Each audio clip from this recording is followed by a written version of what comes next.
বন্ধুরা, তো দেখুন আমি আছি আমার বোনের বাড়ির পাশে একটা নদী, খুব সুন্দর, খুব বিশাল বড়। আমার বাড়ির পাশের নদীর থেকে অনেক বেশি গুণ ভালো, লেত্রা কিচ্ছু নেই। আর মাছ মানুষে হাত দিয়ে দিয়ে মাছ ধরতে পারে। তো আজকে আমি বোনের বাড়ি আসলেই মানে এই নদীতে আসি আর স্নান করতে খুব ভাল লাগে। আর আজকে আমি মাথায় হেনা করেছি, তো ভাবলাম যে নদীতে আসি, মাথাও ধুয়ে নেব।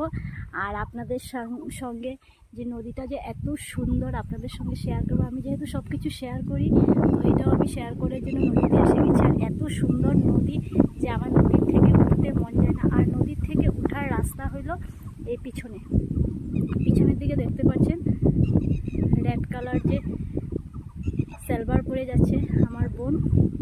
তো ঠিক আছে, এবার চলে যাই। তো এবার আমি ঘরে চলে যাচ্ছি। আর এ হলো ঘরে যাওয়ার রাস্তা।